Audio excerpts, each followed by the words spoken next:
Hello बच्चों, चलिए प्रश्न को पढ़ते हैं। इसमें लिखा 1200 न्यूटन प्रति मीटर कमानी स्थिरांक की कोई कमानी जो है चित्र में दर्शाए अनुसार किसी क्षैतिज मेज से जड़ी है। तो कमान के मुक्त सिरे से जो बच्चों 3 किलोग्राम द्रव्यमान का कोई पिंड जुड़ा है, तो इस पिंड को 1 और 2 सेंटीमीटर दूर तक खींचकर मुक्त किया जाता है। तो मान लीजिए कि जब कमानी आतानित अवस्था में है तब पिंड की स्थिति x बराबर 0 है तथा बाएं से दाएं की दिशा जो है x अक्ष की धनात्मक दिशा है।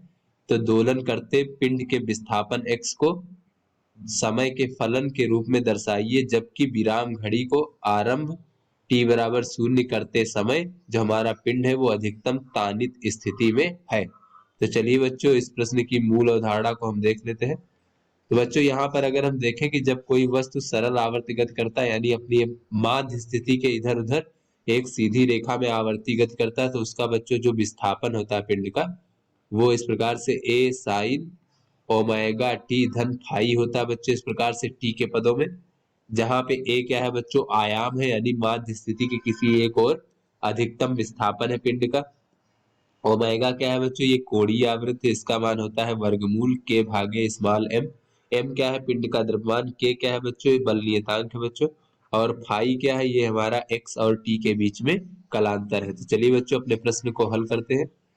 तो यहाँ पर बच्चों अगर हम देखें तो के का मान जो है ये कमानी स्थिरांक होगा बच्चों, यहाँ पर ये 1200 न्यूटन प्रति मीटर दिया गया है बच्चों। और द्रव्यमान पिंड का जो है एम का मान 3 किलोग्राम दिया गया है बच्चों। उसके बाद कहा जा रहा है कि इसको जो है किसी एक और जो है 2 सेंटीमीटर दूरी तक खींचकर मुक्त किया गया है बच्चों, यानी अधिकतम विस्थापन जो आयाम है बच्चों ए बराबर इस प्रकार से बच्चों ये है 2 सेंटीमीटर। यहाँ से बच्चों अगर हम देखें तो कहा जा रहा है, मान लीजिए जब कमानी आतानित अवस्था में है, यानी जब उसको खींचा नहीं गया है, तब उसकी स्थिति x बराबर 0 है बच्चों। इस प्रकार से मान लीजिए x बराबर 0।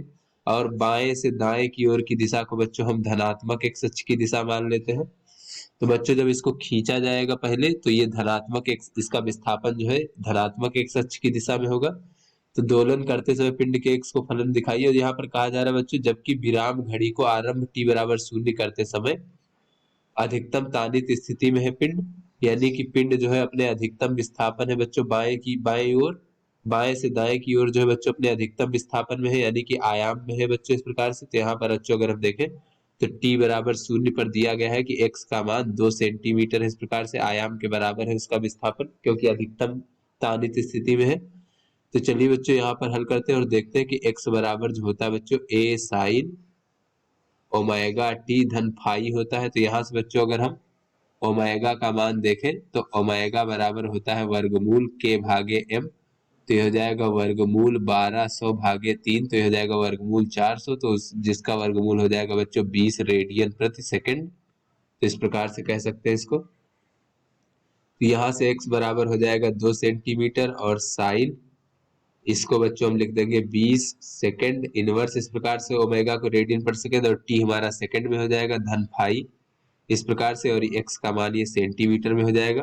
तो बच्चों t और x के अगर हम मान रख दे बच्चों, तो यहाँ पर हो जाएगा x का मान 2 सेंटीमीटर, ये है 2 सेंटीमीटर, और साइन ये है बच्चों 20 सेकंड इनवर्स, और t का मान जो है बच्चों 0 है, धन फाई इस प्रकार से। तो बच्चों ये 2 से 2 कट जाएगा, 1 हो जाएगा इस प्रकार से। तो यहाँ से बच्चों अगर हम देखें तो साइन पाई बचेगा अंदर, और ये हो जाएगा 1। तो 1 जो होता है बच्चों साइन पाई बाई 2, यानी 90 डिग्री का मान होता है बच्चों। तो यहाँ से अगर हम देखें तो फाई का मान जो है हमें पाई बाई 2 दिख जाएगा बच्चों, इस प्रकार से प्राप्त हो जाएगा। तो ये फाई का मान जो है बच्चों अगर हम इस समीकरण में रख दें इस प्रकार से, तो ये हमें विस्थापन का जो है बच्चों समय के साथ जो है, जैसा कि प्रश्न में पूछा गया है कि विस्थापन का समय के फलन के रूप में अगर हम देखें बच्चों, तो विस्थापन x बराबर हो जाएगा पिंड का विस्थापन 2.0 सेंटीमीटर, और साइन ओमेगा का मान बच्चों 20 सेकंड इनवर्स है, इस प्रकार से हो जाएगा, और गुणे इसका हो जाएगा t सेकंड में,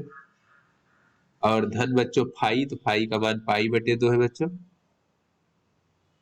तो इस प्रकार से बच्चों ये हमारा विस्थापन का जो है समय के साथ समीकरण प्राप्त हो गया। तो आशा करते हैं आपको समझ में आ गया होगा। धन्यवाद।